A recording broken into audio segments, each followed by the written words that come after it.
Hello all. In this session, I'm going to take you people into one of the important topic in the entire computer architecture, that is instruction cycle.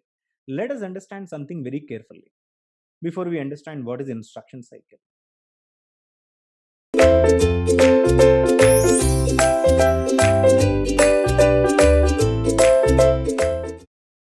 The total computer system will just perform only one thing, that is program execution, right?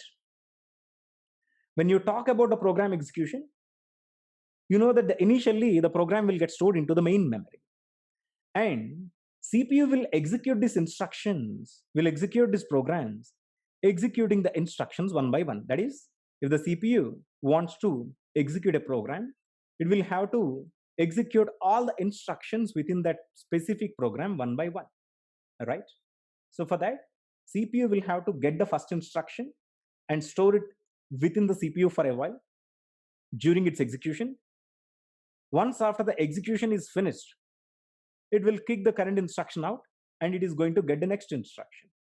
This process is iterative as long as the program is getting executed. Once the program execution is finished, CPU may execute another program which is available in the main memory. So if you actually can understand, the CPU will always be confined to only one thing, that is instruction execution. CPU will not do any other thing rather than executing one instruction at a time. That is, CPU's job is only executing the current instruction, because the total program cannot be executed at any point of period. If you want to execute a program, each and every instruction must be fetched by the CPU one at a time. So CPU's job is to simply execute the instructions. That's it. Now, if you want to execute the instruction, where this instruction gets stored, for that we do require a register set, right? Here, the programs, as you can see, the programs can be stored in the main memory. The main memory is divided into two parts. One is instruction memory, one more is data memory. You know that the instructions of the program will get stored into the instruction memory, and the data operands of each and every instruction will get stored in the data memory, right?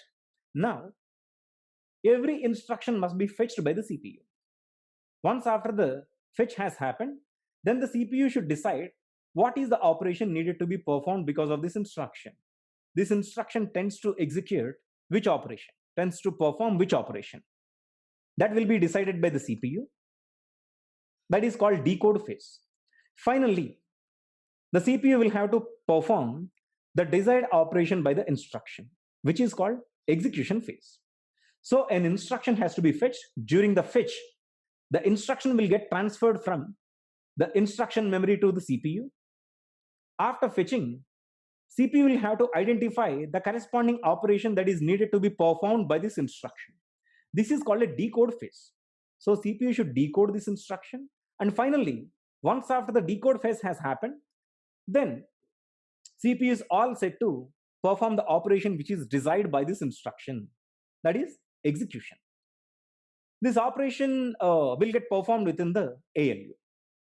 So an instruction will get executed in these three phases. First, instruction will be fetched from the main memory. Second one, instruction will be decoded to identify the operation. Finally, the execution, that is the ALU operation, will be performed on the operands in the instruction. This is called the instruction cycle. Let us understand about this instruction cycle more precisely. What are the sub-operations that are going to be performed? But before that, let us have a recap of the CPU, how the CPU is designed. As you can understand, the CPU is a composure of register set, the control unit, and the ALU. Needless to explain what it is, you already know what is register set and control unit and ALU. Now, let us focus on this register set. What the register set is going to hold. You know that the register set is going to hold the current instruction and associated data. Now we will emphasize on this register set. The thing is, first of all, we'll start this register organization. First of all, we'll understand how these registers are organized within the CPU, because these registers are going to hold the current instruction along with the associated data. Now let us focus on the register set. These register sets can be organized in three different ways. That is, if you want to design a register set within the CPU, you can go for three organization. That is simply how you are going to organize all the registers. There are three ways that you can organize your register set. One is single accumulator, second one is general register organization, third one is stack organization. Being a designer, first of all, understand, when you want to design a CPU, first you start your design with the register set. If you are a designer, first of all, you need to start your CPU design with the register set design. If you want to go for the register set design, then this register set can be designed in three different ways. One is single accumulator, second one is general register, third one is stack organization. In this example, I am going to take single accumulator organization. That is, I will prefer single accumulator organization over other register organizations, because if we can understand how our registers are organized by means of a single accumulator organization, then it is very easy to understand about general register organization or stack organization. So let us go for single accumulator organization. Now our job is to design an organization mechanism for the registers that are available within the CPU. You do have a few registers and you need to organize them well in such a way that they will be efficiently storing the instructions and the related data during this instruction execution. For that, let me take single accumulator organization. Let us have a look at the screen very carefully. You can see a few registers at the left-hand side of your screen, such as program counter, instruction register, temporary register. On the right-hand side, we do have our main memory, right? The memory which is called the main memory. The main memory is divided into two parts: instruction memory, data memory, right? Now, we are all set to execute the instructions. For that, we are designing the registers. First of all, we need to understand what is the purpose of each and every register. There are few registers. As you can see, each and every register is designed to store a specific data. We will see which data is going to be held by which register. Let us understand the purpose of each and every register. Let us talk about a program counter. This program counter is going to hold the address part of the next instruction. Let us say the current instruction is 23, meaning CPU is currently executing an instruction which is at the 23rd address of the main memory, right? So now the program counter will hold an address that is 24, because the program counter always holds the address part of the next instruction. If the current instruction is at 23, the next instruction will be at 24. Okay, so that is what all about the program counter. Program counter always holds the address part of the next instruction. What is address register? This address register is going to hold the memory addresses. Every time when CPU decides to communicate with the main memory, CPU will have to send an address reference to the main memory. For an example, CPU wants to read the data which is available in 500th address. CPU wants to read the data which is available in 500th address of the main memory. For that, the CPU will have to send this 500 reference. This address will have to be transferred to the address register for communicating with the main memory. Once again, CPU uses address register to deal with the main memory, to communicate with the main memory, because address register is a mediator between CPU and the main memory. Every time when CPU wants to communicate with the main memory with its address, CPU will initially transfer the required address to the address register. So the address register will hold an address from which CPU has to read the data. Every time when a communication has to be made, address register will be filled up with the corresponding address to locate it in the main memory. So address register is a mediator in between CPU and the main memory. What is an instruction register? This instruction register is going to hold the current instruction that is getting executed. For an example, current instruction is 23, right? In the 23rd address, I do have an instruction. This is the current instruction that is being executed by the CPU. So the instruction register is going to hold the 23rd instruction, that is memory of 23. I can say it as memory of 23. What is memory of 23? The value within the memory location 23rd address can be referred to as memory of 23. The value which is available at the 23rd address is an instruction, that is a current instruction. As this is a current instruction, that will be transferred to the instruction register. Once again, the value which is inside any address can be specified as M of that specific address. M of 23 meaning the value within 23rd address is referred to be as M of 23. Now M of 23 is the current instruction that is being executed by the CPU. Hence, it will be transferred to the instruction register. Okay. What is data register? The data register is going to hold current instructions data operand. That is, let us say you want to perform add 21 comma 23. Add 21 comma 23. Okay. Here the operation should be 21 plus 23. Right? Let us have a look at how this is going to happen. How we are going to perform addition. Rather, which is the operand that is needed to be participating in this operation, that is.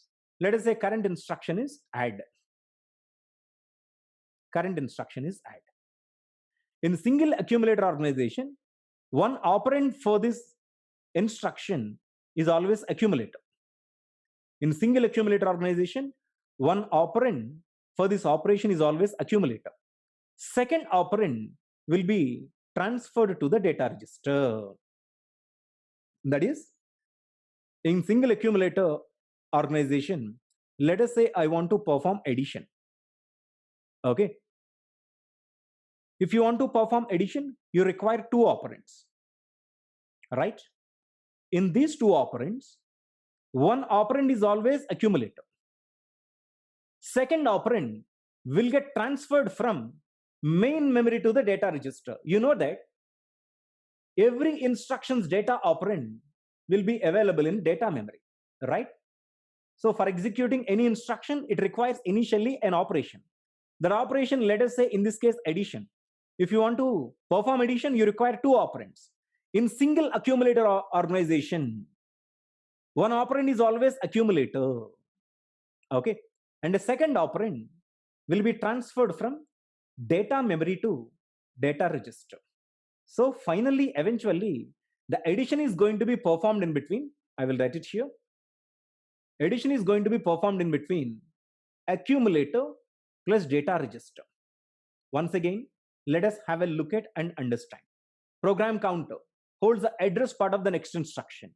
Address register holds the memory addresses that are needed to be communicated with the main memory. Instruction register is going to hold the current instruction that is getting executed. Data register. If you want to understand a data register, first understand an instruction. Instruction, every time when you talk about an instruction, this instruction will have opcode and one or more operands. Operand 1, operand 2. Right? Let us say the operation that is needed to be performed is addition. For addition, we need to provide the CPU with two operands. Don't worry, one operand is always accumulator. In the single accumulator organization, one implicit operand, one default operand for every instruction. For every instruction, one default operand is always accumulator. Now, one operand is not enough. We need to give the second operand for performing addition. The second operand will be available in the memory. The second operand during the execution of this instruction will be transferred from data memory to the data register. So Every time when you perform an operation, you just need to understand it requires two operands. One operand is always accumulator, and during the execution, second operand will get transferred from data memory to the data register. So eventually, addition will get performed in between accumulator and data register. That is, accumulator is equal to accumulator plus data register. This is all about the data register. Data register is going to hold the second operand, which is required for performing the operation by the instruction. First operand is always accumulator. Okay. So during the execution, accumulator will get added to the data register. Finally, accumulator will get updated. Result will get stored in the accumulator. Okay. And next one is temporary register. What do you mean by temporary register? Temporary register, for time being, you understand that temporary register is going to hold the temporary variables. During the program execution, you may have some temporary variables, right? Those temporary variables will be transferred to the temporary register. If at all you do have any temporary variables within your program, those variables will get transferred into the temporary register. What is input register? You can see there are two registers. One is input register and one more is output register. These two registers are the communication mediators to the peripheral devices. There are a few peripheral devices which are actually can get classified into two different categories. Some are input devices, some are output devices. Now, when you want to communicate with the computer system by using the input devices, you use either keyboard or mouse. In the keyboard, let us say you pressed a character. Rather, you pressed a key, that is A. When you type A, that means that you are giving an input to the computer system. The given input should be transferred to the main memory. Understand carefully. Every time either you give an input or you take an output. Where the data is available, the data's origin is always main memory, right? The programs are stored in the main memory. Data elements are stored in the main memory. So whatever the inputs that you are giving to the computer system should be eventually transferred to the main memory. How this is going to happen?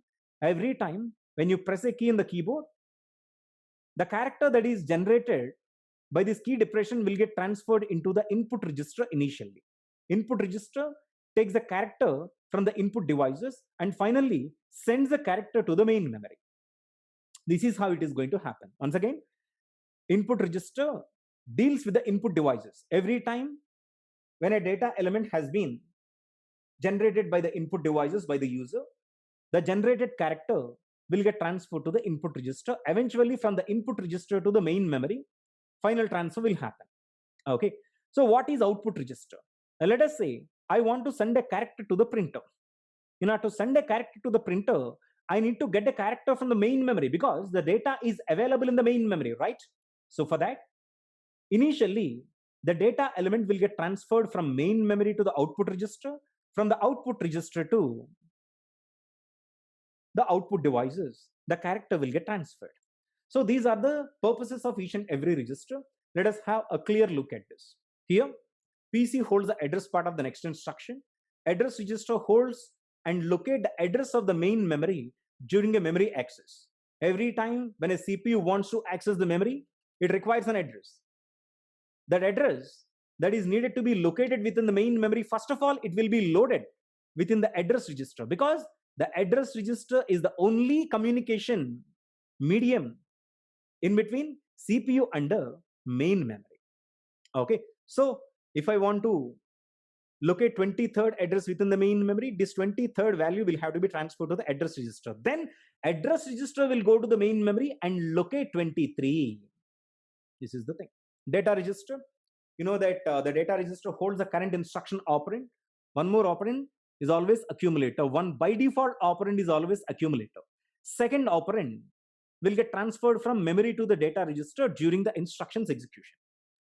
Temporary register, what is temporary register? It is going to hold the temporary data during a program execution. And the input register is going to hold the inputs that are generated by using the input devices. Output register is going to hold the output character that is need to be sent to the output register. So let us have a look at the accumulator. Holds the output of the instruction after execution. For an example, I need to perform add 45.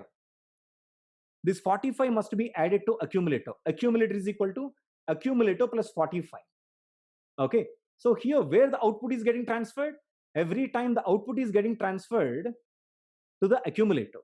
So it is also evident that the accumulator is going to hold the output during the execution of each and every instruction. Let us say I'm executing 10 instructions. After the execution of the first instruction, accumulator holds the output of the first instruction. At the end of the second instruction, accumulator will get updated to the second instruction's output. So you can understand that if you observe the accumulator at any point of period during your program execution, the accumulator will show the partial output. Right? Once again, let us understand how the accumulator works. You know that at the end of each and every instruction, the value of the accumulator will get updated because accumulator is the by default operand. For an example, add 45 has an equivalent operation, that is accumulator is equal to accumulator plus 45. Finally, accumulator contents will get updated. The output of the instruction is now available within the accumulator. Let us say in the next instruction is one more instruction which has to perform another operation. Even for that operation also, accumulator is only the implicit operand and the output register, right? Which holds the output, right? So accumulator, one purpose is to hold the default operand.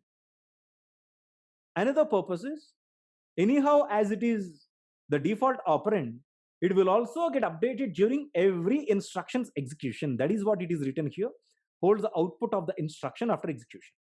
This is what the accumulator is all about. Okay, so now in the next session, I'm going to take you people a step more deeper into the instruction cycle. Thank you.